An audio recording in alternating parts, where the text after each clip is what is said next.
kita akan melanjutkan pembicaraan pada malam Sabtu yang lalu, yaitu tentang nasihat. Dan pada malam ini kita akan menjelaskan masalah etika, adab menyampaikan nasihat. Kita sudah tahu semua bahwa nasihat itu adalah agama, adinun nasihat. Dan juga kita sudah tahu bahwa nasihat merupakan salah satu kewajiban yang harus diberikan oleh seorang muslim kepada saudaranya sebagai bentuk kasih sayang dan perhatiannya, serta dalam rangka mengamalkan sabda Rasulullah sallallahu alaihi wasallam, la yu'minu ahadukum hatta yuhibba li akhihi ma yuhibbu li nafsihi min khairi. Rasulullah sallallahu alaihi wasallam ketika mengambil baiat dari para sahabat, salah satu di antara isi baiat yang beliau ambil adalah wan-nushu li kulli muslimin, yaitu memberikan nasihat kepada setiap muslim. Dan Rasulullah sallallahu alaihi wasallam menjadikannya sebagai salah satu hak muslim atas muslim yang lainnya, yaitu idza istanfahaka fansah lahu. Jika dia minta nasihat kepadamu, maka berilah dia nasihat.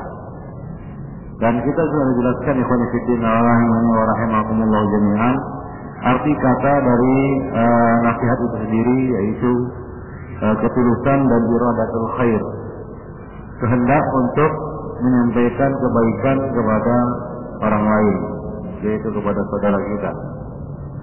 Dan pada malam ini kita akan, dan juga kita sudah jelaskan tentang beberapa bentuk-bentuk nasihat, ya, bentuk-bentuk nasihat. Bahwasanya nasihat ini sangat luas dan ada pada beberapa bentuk. Dan pada malam ini kita akan mengupas tentang adab-adab yang perlu diperhatikan dan diketahui dalam masalah, dalam hal nasihat menasihati ini.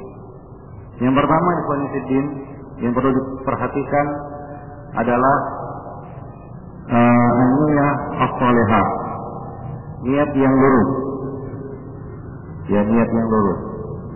Artinya ketika seorang menyampaikan nasihat kepada saudaranya, hendaklah dia tuluskan, dia bersihkan niatnya, yaitu niatnya semata-mata untuk menghendaki kebaikan, ya, kepada orang yang dinasihatinya atau orang yang meminta nasihat kepadanya.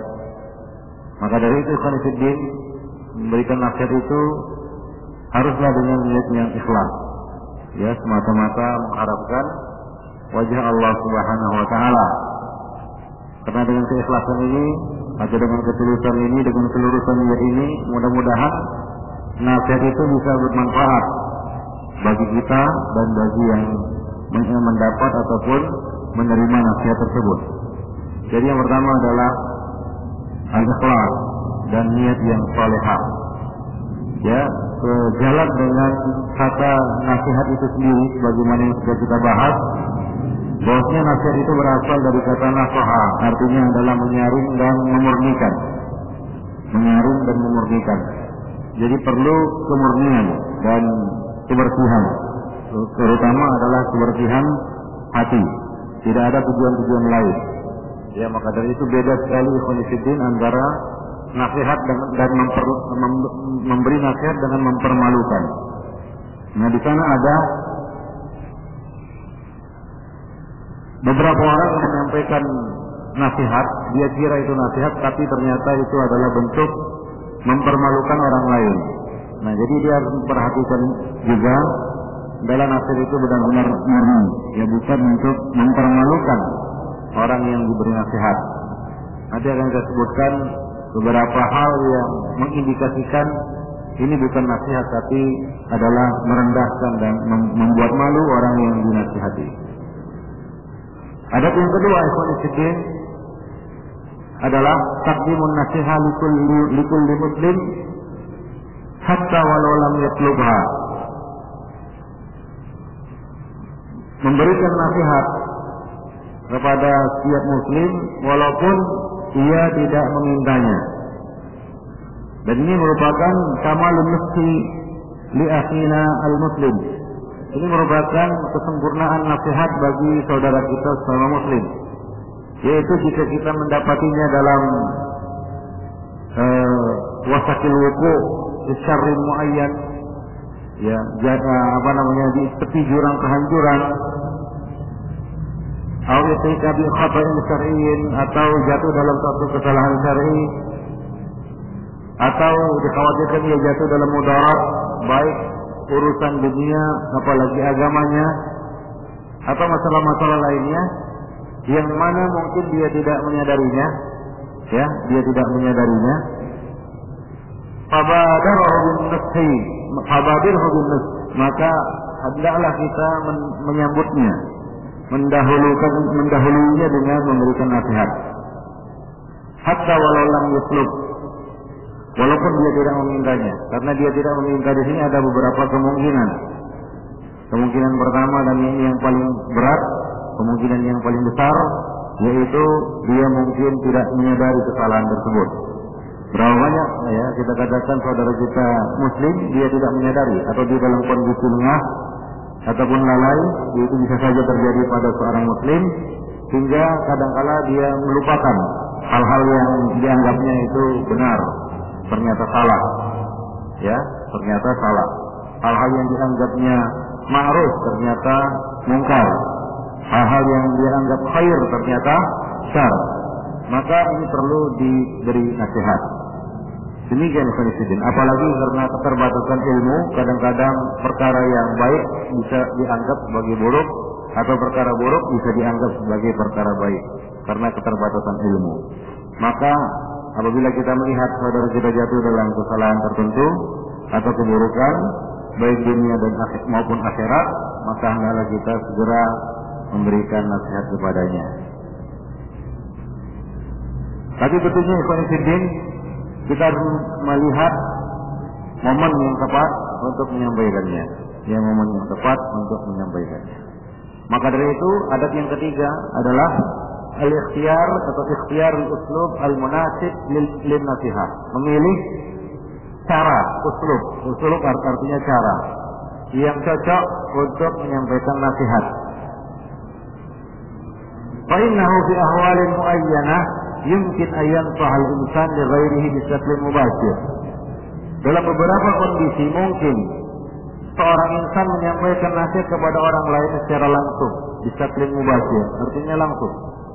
Ya, kadang-kadang ada kondisi itu bisa, ya, kita menyampaikan nasihat kepadanya secara langsung. Ya, mungkin dalam perkara-perkara ataupun dalam kasus-kasus yang tidak membuat dia malu apabila disampaikan di depan umum.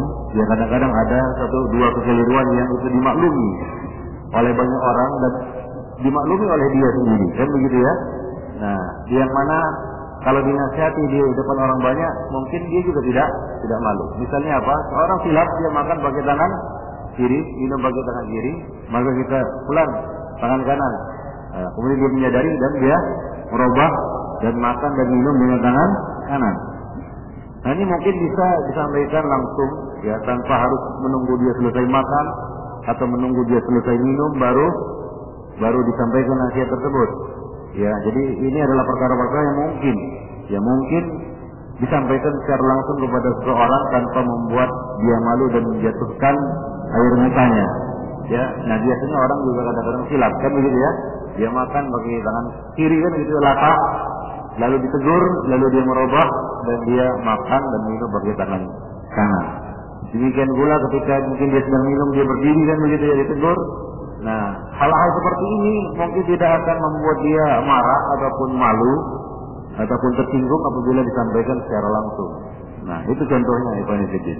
Tapi di sana ada hal-hal yang sangat pribadi, ya, hal-hal yang bisa membuat dia malu atau menjatuhkan air mukanya di hadapan orang banyak, ya, misalnya hal-hal yang berkaitan dengan pribadinya atau dengan kedudukannya atau dengan pekerjaannya, kan begitu ya.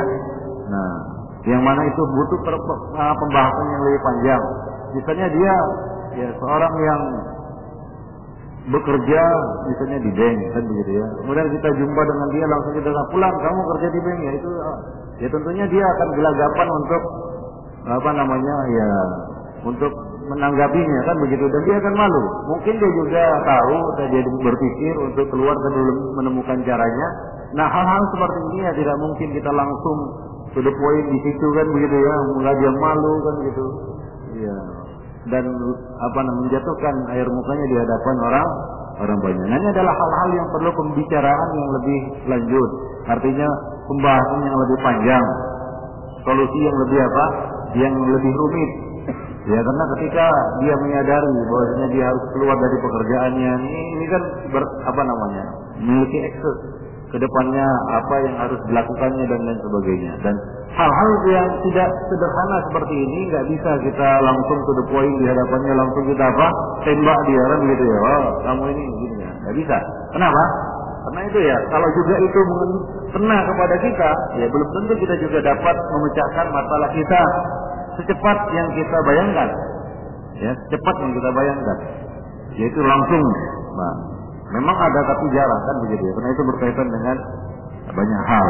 Jadi di sana ada ya kita katakan kondisi-kondisi tertentu yang mungkin seorang insan itu menyampaikan nasihatnya kepada orang lain secara langsung. Saat itu juga. Dan ada yang tidak bisa. Nah, demikian. Ya, terutama masalah-masalah ilmiah yang ini butuh dialog yang agak lebih panjang, ya, maka kita hendaklah menyampaikannya secara tidak langsung. Ya, misalnya seorang imam masjid kan gitu ya, dia salah, sholatnya keliru, ya sholatnya keliru, ya. Lalu apakah bisa misalnya habis sholat kita langsung mengatakan ini imam salah keliru, gini, ya mungkin ini akan menimbulkan menimbulkan polemik yang panjang. Nah, alangkah bijaknya itu lebih ya kepada nasihat empat mata, beritahukan kepadanya tanpa membuat dia malu kan ya begitu ya. Karena itu akan berdampak ya, mungkin kedepannya dia nggak akan mau lagi ya, akan ya, banyaknya menjadi imam atau akan muncul masalah di masjid tersebut atau fitnah. Nah, ini akan membuat satu dampak yang tidak baik. Maka kita melihat kondisi ya, yang mana kita bisa menyampaikannya langsung dan di mana kondisi yang kita harus menyampaikannya secara tidak langsung atau tidak saat itu juga atau melalui orang lain ya.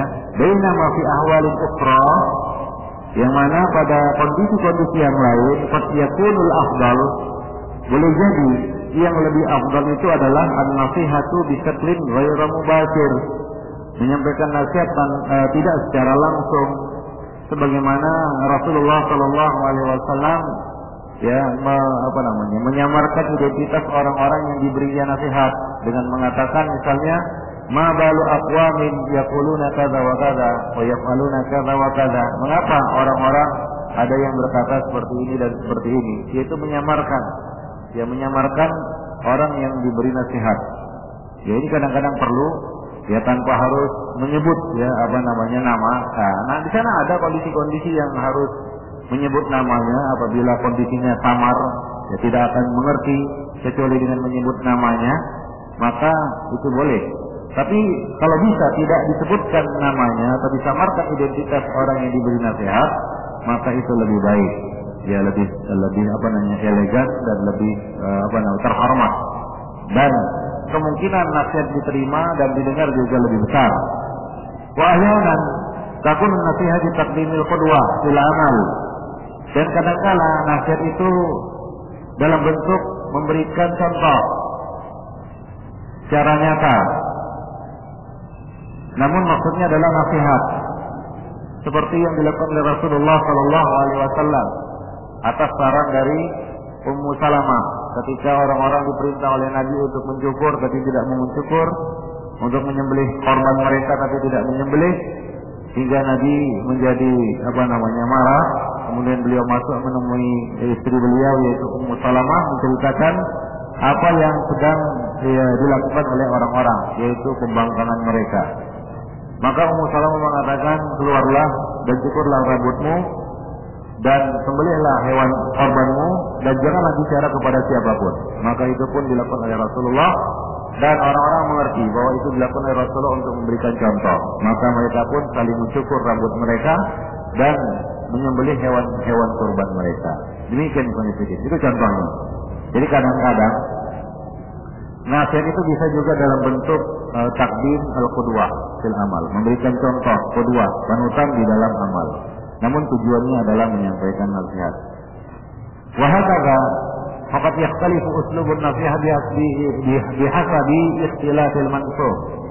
Demikian pula cara ataupun metode menyampaikan nasihat itu berbeda menurut kondisi al-mansuh, yaitu yang diberi nasihat. Misalnya kepada orang yang lebih kecil dari kita, orang yang sebaya, seumur dengan kita, dan orang yang lebih tua dari kita. Ya, karena Rasulullah Shallallahu Alaihi Wasallam juga memberikan satu pedoman, ya, berkaitan dengan tingkatan usia ini. Laisa minna man lam yarham saghirana wa yuwaqqir kabirana wa ya'lam bi alimina haqqahu. Bukan dari golongan kami orang yang tidak menyayangi orang yang lebih muda, menghormati orang yang lebih tua, dan mengetahui hak-hak orang-orang yang berilmu di antara mereka. Jadi itu ada beberapa tingkatan manusia yang Allah Subhanahu wa taala Rasulullah sebutkan di sini, yaitu dipandang dari usianya. Ada yang lebih tua dari kita dan ada yang lebih muda. Bagaimana caranya? Yang lebih tua itu kita beri penghormatan, yaitu kita hormati, dan yang lebih muda kita sayangi, dan orang-orang yang alim yang mengajarkan kita ilmu, maka kita harus tahu hak-haknya. Nah, demikian ikhwan fillah rahimani wa rahimakumullah jami'an. Dan apabila itu dilaksanakan oleh seorang muslim, maka dia akan mengerti, tahu diri dan tahu menempatkan dirinya, dan bagaimana dia harus berbuat dan bersikap. Misalnya sahibu makanah ijtimaiyah muayyana. Misalnya seorang yang punya kedudukan sosial yang tinggi. Misalnya dia seorang kepala kampung misalnya, kepling, kepala lingkungan. Ya, atau orang yang membawahi banyak massa misalnya. Misalnya dia adalah seorang yang terpandang di kampung itu. Maka memberi nasihat kepada orang ini juga tidak sembarangan atau tidak boleh selambangan. Ya, karena boleh jadi karena kesalahan di dalam menyampaikan nasihat kepadanya, ya justru berujung kebalikan dari apa yang kita inginkan, yaitu nasihat kita ditolak. Bukan itu saja, mungkin ya akan berbalik menjadi suatu kehinaan bagi kita. Demikian ikhwan fillah. Jadi harus diperhatikan kepada siapa kita sedang berhadapan. Misalnya dengan ya kita katakan kepala lingkungan, itu harus kita pandang dia sebagai seorang yang terhormat di tempatnya. Ya, kita hormati, kita beri penghormatan. Ya, kita beri apresiasi terhadap kedudukan, jabatan dan status sosial yang dimilikinya. Demikian ikhwan fillah rahimani wa rahimakumullah. Jadi tidak asal pukul rata, yang penting memberikan nasihat. Ya, hingga kepling pun dikau-kaukan atau diinti-intikan, ya marahlah dia, kan begitu ya. Jadi di sana ada adabul khitab, adab berbicara kepada orang. Ya, itu sesuai dengan uruf yang berlaku. Ya, misalnya kita memanggil orang yang lebih tua dengan sebutan Pak kalau di sini ya. Nah, atau dengan panggilan yang penuh dengan kasih sayang Dik misalnya kepada orang yang lebih muda. Ya, jadi ini adalah khitab, adabul khitab, dan itu kembali kepada uruf. Ya, kembali kepada apa? Uruf. Ya, nah demikian. Kalau sebaya mungkin bisa menyebut nama, kan begitu ya.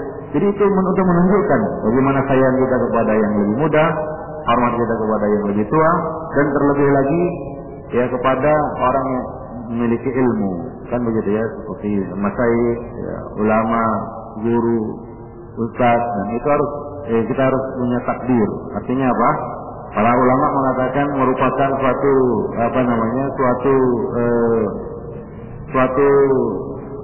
pelecehan atau suatu yang dikatakan kurang adab apabila seorang murid memanggil gurunya dengan sebutan namanya. Nah, itu dibahas oleh para ulama di dalam adab-adab penuntut ilmu. Ya, kurang adab. Misalnya seorang murid memanggil gurunya dengan sebutan nama. Nah, ini termasuk dalam sabda Nabi apa? Wa ya'lam li alimina haqqahu. Dia mengetahui hak-hak orang alim di antara mereka. Baik. Jadi pilihlah metode cara yang cocok untuk menyampaikan nasihat. Yang keempat, perkara yang perlu diperhatikan di dalam menyampaikan nasihat, sumudiyatul nasihat li umuriddin wa dunya. Nasihat itu meliputi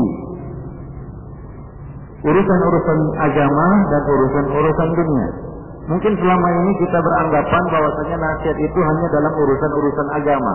Kalau itu jelas, kita menyampaikan nasihat supaya dia tidak berbuat bid'ah, berbuat jahat, berbuat mungkar, berbuat apa lagi? Berbuat maksiat, kan begitu ya. Itu tidak meninggalkan apa yang diberitakan Allah dan tidak menjalankan apa yang dilarangnya.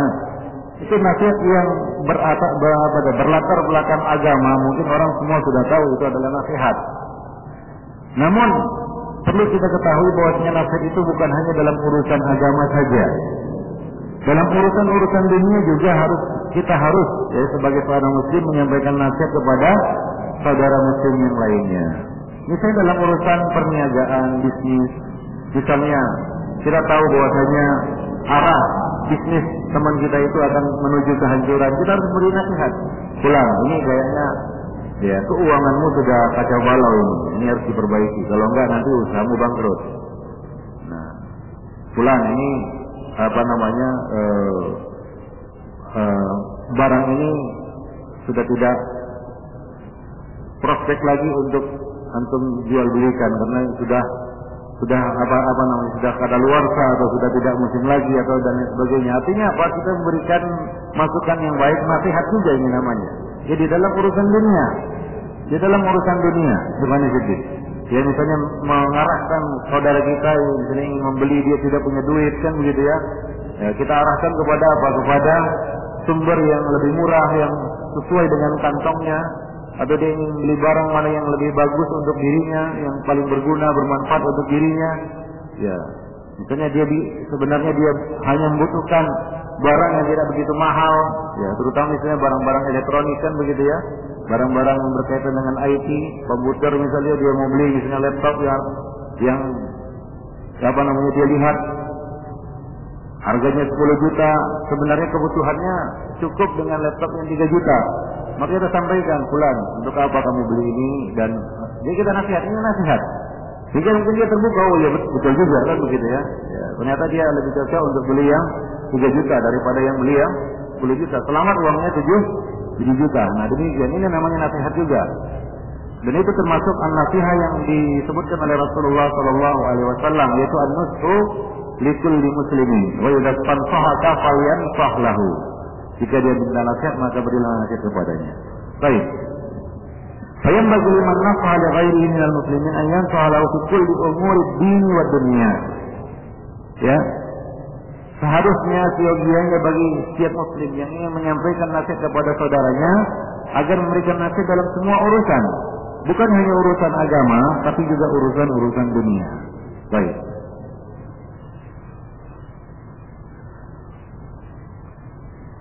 Demikian pula termasuk nasihat adalah ketika dia minta saran kepada kita tentang siapakah yang lebih baik untuk dinikahinya.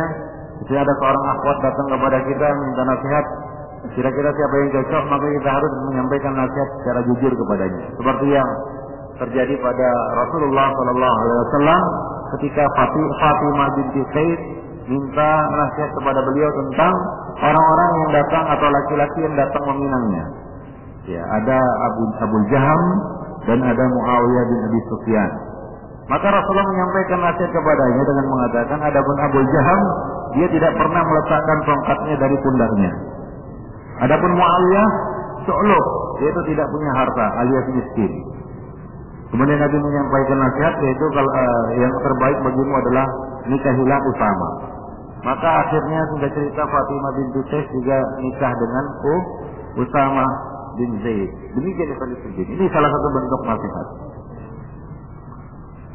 Al-adabul khamis, adab yang kelima adalah al-khamis adalah al-israr bin nasihat. Ya, menyembunyikan nasihat. Ini asal ya. Al-aslu israrun nasihat. Asalnya itu di dalam nasihat adalah dengan menyembunyikannya. Artinya adalah asir, yaitu melirihkan hingga tak tahu orang lain. antakuna nasihat sir. Itu menyampaikan nasihat kalau bisa empat mata. Walaysat alaniyah amaman nas, tidak terang-terangan di hadapan manusia. Fa inna aqran nas la yaqbaluna an-nasiha idza kana fil alam. Karena manusia, mayoritas manusia, siapa saja, ya mungkin jarang lah ya kita katakan yang tidak pernah tersinggung, pasti tidak menerima nasihat jika disampaikan terang-terangan, apalagi dalam perkara-perkara yang sifatnya pribadi, rahasia. Wa dzalika lima fiha min ijra'ihim amamal akharin, karena perbuatan seperti itu dapat melukai mereka di hadapan orang lain. Wal iham di tanaqqusihim wa tahqirihim, dan mengesankan itu merendahkan dan mempermalukan mereka, ya, melecehkan mereka yang dinasihati. Walidah faqad ta'khudhuhumul izza wal bil izni. Oleh karena itu akan muncul perlawanan, reaksi untuk mempertahankan kesalahannya. Ya, fayarquduna qabulun nasihat, sehingga berujung kepada dia menolak menerima nasihat tersebut. Ya, karena setiap orang pasti akan punya reaksi yang spontan. Nah, kalau dia misalnya kesalahannya, ya, kita katakan kesalahan itu, ya, artinya diungkap di hadapan orang banyak, maka secara otomatis dia punya reaksi untuk membela diri. Itu adalah suatu hal yang sangat manusiawi. Ya, seorang itu memberikan reaksi untuk menutupi kesalahannya. Ya, nah di padang mahsyar saja, ya, ketika orang-orang musyrik dikumpulkan oleh Allah Subhanahu wa taala dan Allah berkata kepadanya, nah, di mana sesembahan yang kalian adakan dahulu, yang kalian persekutukan dahulu? Maka mereka mengatakan, membela diri dengan mengatakan, wallahi rabbina ma kunna musyrikin, demi Allah ya Rabb kami dulu tidak berbuat syirik. Jadi secara reaksi saja, spontanitas reaksi, mereka mengatakan, demi Allah kami tidak berbuat syirik. Sementara Allah Subhanahu wa taala Maha tahu bahwasanya mereka telah berbuat syirik. Nah, ini pengadilan akhirat, subhanallahi azani Allah wa iyyakum jami'an. Jadi demikianlah yang sangat manusiawi dan wajar seseorang itu tidak menerima nasihat yang sifatnya pribadi, perkara-perkara pribadi di hadapan orang banyak. Dia pasti akan melawan, istilahnya bereaksi, dan berujung kepada apa? Rafdu qabulin nasihat, menolak untuk menerima nasihat tersebut. Li'annaha takunu hina idzin asbahu bil qadihah, karena dalam kondisi seperti itu ini bukan nasihat tapi pelecehan, ya, mempermalukan. Ya. Nah, dalam hal ini kalau seperti ini kondisinya, maka yang salah bukan dia saja, yang menyampaikan nasihat juga salah. Seperti orang yang menyampaikan nasihat kepada penguasa di hadapan orang banyak, lalu penguasa itu menolak, jelas dia punya kekuasaan, dia tidak mau tersinggung, dia tidak mau direndahkan, lalu dia apa? Dia tolak nasihat itu, dan akan berujung mungkin kepada azab dan siksa atas orang yang beri nasihat, ditangkap kemudian dimasukkan ke dalam penjara, atau mungkin akan disiksa, kan begitu ya. Nah, demikian. Dalam hal ini, dalam kondisi seperti ini, yang salah itu bukan si pemimpin saja, si pemberi nasihat juga salah. Ya, salah di dalam metode menyampaikan nasihat. Ya, demikian. Wahnya tahmilu makna ta'yir. Karena nasihat seperti ini lebih dekat kepada makna at-ta'yir, yaitu memberi malu, ya, membuat malu orang lain, menjatuhkan kehormatan orang lain. Wa amman nasihat sir, oleh karena itu kita katakan bahwasanya al-aslu fin nasihat asir. Asal di dalam menyampaikan nasihat itu adalah apa? Sir. Sebagaimana al-aslu fid da'wah al-lin. Asal di dalam menyampaikan dakwah itu adalah apa? Lemah, lembut. Faqula lahu qawlan layyina. Nah, demikian yang harus kita perhatikan. Jadi dikecualikan dalam kondisi-kondisi yang mungkin kita menyampaikan secara terang-terangan. Itu kondisi pengecualian. Al-aslu asir. Ya, hukum asalnya adalah dengan menyembunyikannya. Nah, ini yang harus kita perhatikan. Fa innaha la tahmilu hadhil ma'ani. Adapun menyampaikan nasihat secara rahasia, itu tidak akan jatuh kepada makna-makna yang kita sebutkan tadi. Orang juga tidak akan merasa tersinggung, orang juga tidak akan merasa terhina, orang juga tidak akan merasa dipermalukan. tidak merasa dikerdilkan, direndahkan, dan tidak merasa kehormatannya jatuh dengan nasihat yang sihir ini. Nah, demikian juga bagi orang yang memberikan nasihat secara terang-terangan itu juga bisa membahayakan niatnya. Ya, bisa membahayakan niat orang yang menyampaikan nasihat. Kadang-kadang kita buat karena menyampaikan nasihat secara terang-terangan kan orang lain juga tahu kan begitu ya, Wak. Kadang-kadang muncul setan masuk ke dalam darah kita, Wak. Wah, kamu ini hebat. Nah, muncul kesombongan mungkin, atau muncul kecongkakan, atau muncul hal-hal yang membuat hatinya bergeser, niatnya bergeser. Ya, keikhlasannya bergeser. Ya, karena itu menyampaikan nasihat terang-terangan kepada orang lain. Nah, ini juga membahayakan niat orang yang menyampaikan nasihat. Apalagi ternyata sambutan dari orang yang diberi nasihat ternyata tidak seperti yang diharapkannya. Itu reaksi untuk mempertahankan. Nah, ini bisa sampai kepada debat kusir biasanya. Kemudian ujung-ujungnya lebih parahnya lagi, yang memberikan nasihatnya menjatuhkan vonis. Saat itu juga. Dan lebih parah lagi kalau vonisnya itu vonis yang bisa kembali kepada dia. Misalnya vonis tabdi dan takfir. Yang paling parah kalau vonis takfir gitu ya. Disampaikan nasihat, dia menolak. Oh, kalau begitu kamu menolak ayat-ayat Allah. Disuruh jangan isbal. Ini contohnya begitu ya. Nah, itu kan ada hal yang nggak bisa kita sampaikan langsung kan begitu ya.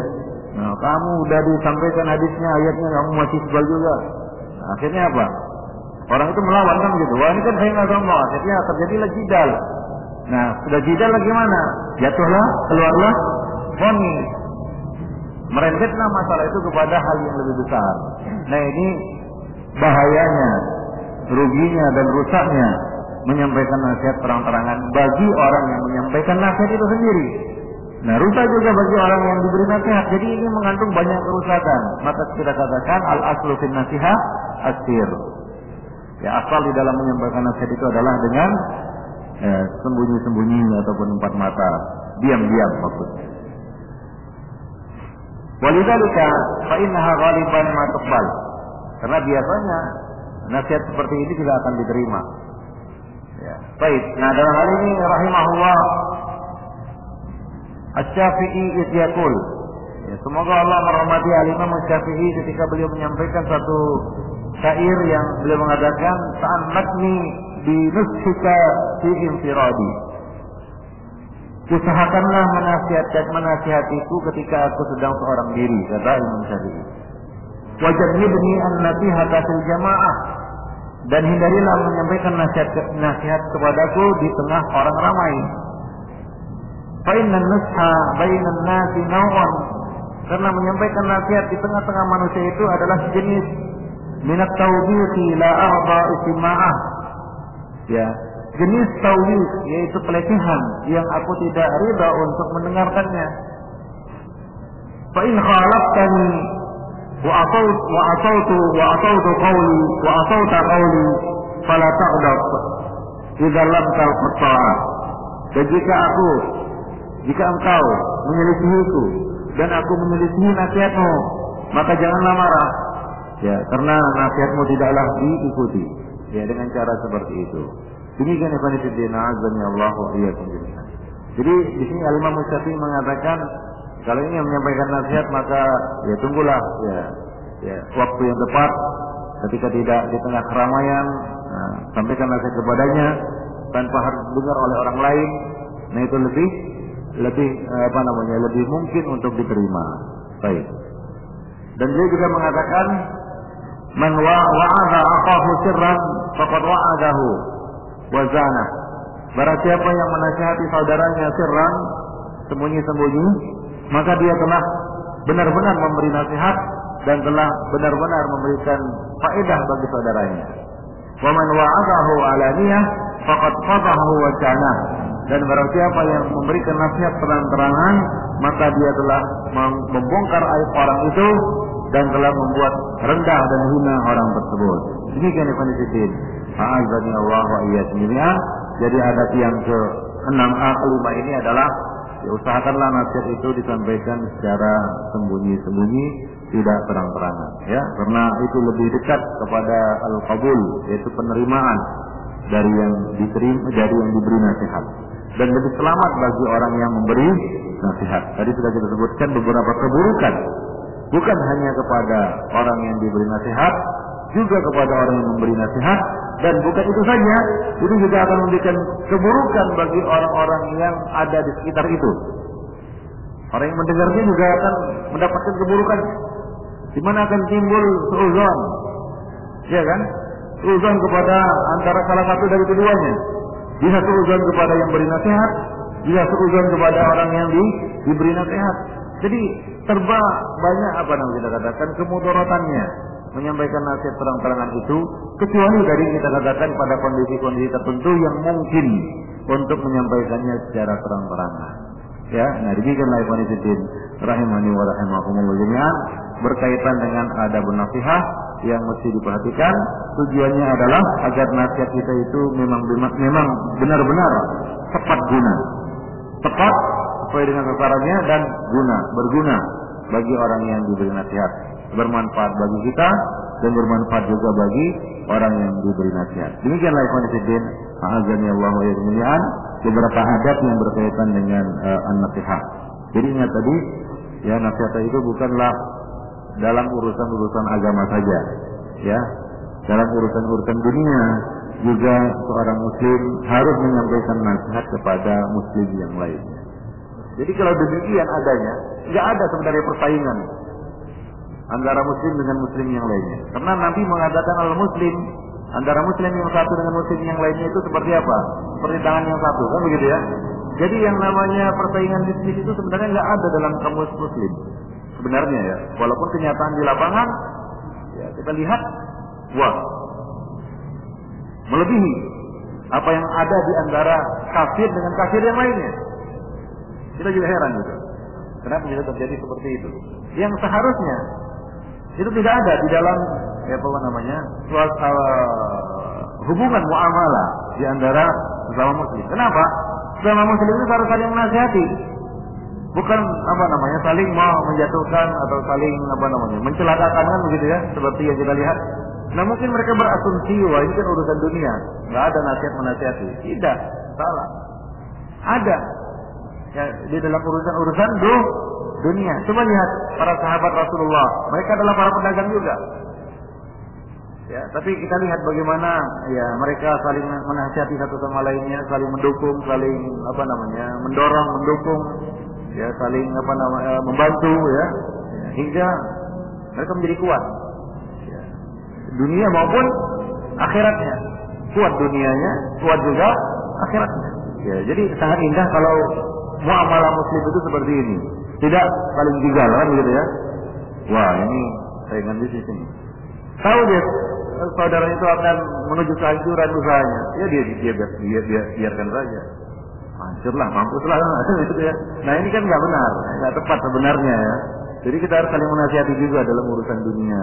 Ya, ikhwan fillah, azani Allah wa iyyakum. Itu mungkin yang perlu kita garis bawahi ya di dalam pelajaran kita kali ini, ya. Nah, jadi ya sebenarnya kita kurang setuju juga dengan istilah saingan bisnis. Wah, itu saingan bisnis juga itu kan gitu. Padahal mungkin juga kan gitu ya. Ya kenapa ini muncul begitu? Kata-kata ini muncul ya mungkin karena itu tadi tidak memahami konteks nasihat di dalam agama Islam. Ya, konteks nasihat itu dipersempit dalam urusan agama saja. Ya, padahal tidak. Ya, nasihat itu juga berlaku dalam urusan-urusan dunia. Urusan-urusan dagang dan lain sebagainya. Nah demikian. Rahimani wa para ikhwan fillah, azani Allah wa iyyakum jami'an. Nah itu mungkin yang perlu kita perhatikan ya berkaitan dengan nasihat, mudah-mudahan ada manfaatnya. Aqulu qouli hadza wa astaghfirullah li wa lakum wa li sairil muslimin innahu huwal ghafurur rahim. Ada yang ingin bertanya? Ya.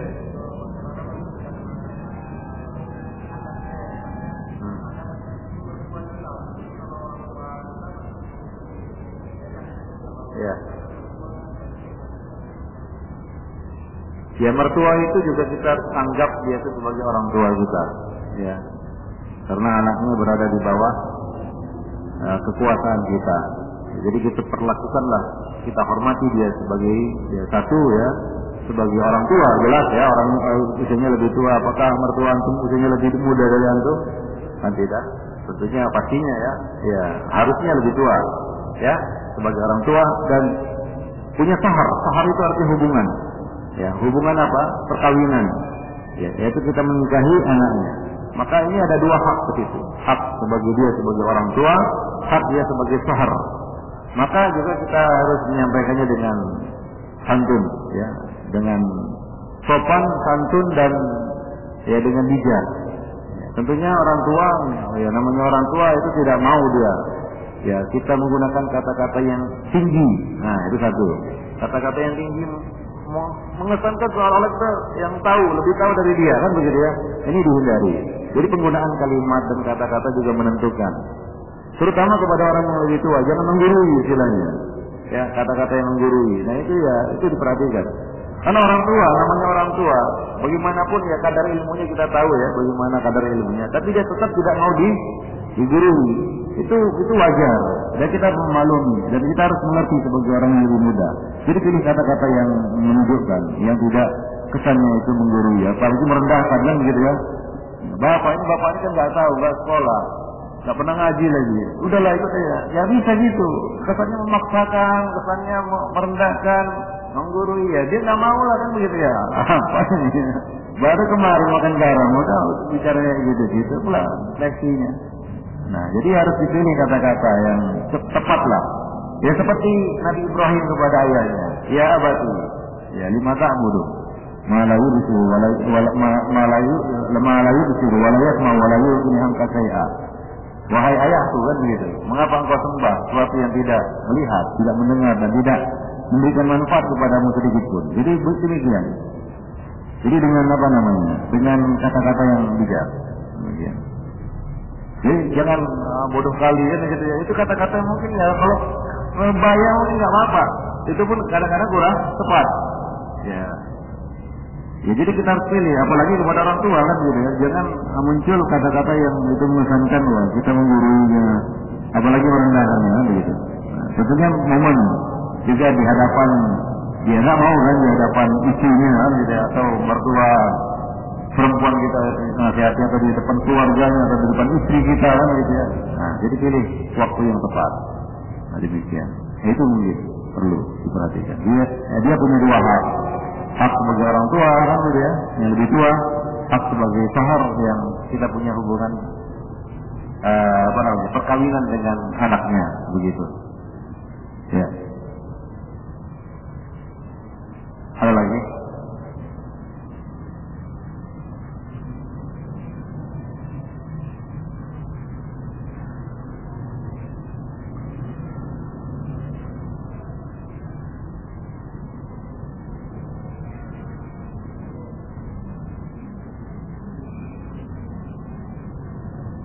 Gak keluar pertanyaan.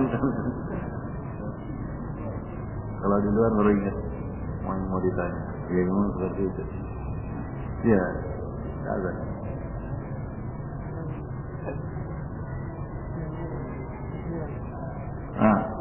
Iya. Apa? Kurang jelas?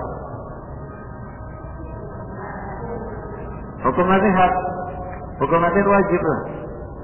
Iya. Jika diminta. Nabi mengatakan jika sahaka kalian sahlahu. Jika saudara minta nasihat wajib. Paham? Dan dianjurkan mustahab kalau tidak diminta. Ya. Dan tadi sudah kita bahas bahwasanya kita tidak boleh menunggu diminta. Nah, memberi itu dianjurkan. Tapi kalau dia minta, maka kita harus wajib memberikan nasihat. Nah, demikian. Sama seperti salam, kalau kita diberi salam wajib untuk dijawab. Memberi salam dianjurkan. Nah, demikian. Wallahu a'lam bishawab. Demikianlah kajian kita pada malam ini. Yang mudah-mudahan bermanfaat. Subhanakallah bihamdik, asyhadu an la ilaha illa anta, wa astaghfiruka wa atubu ilaik.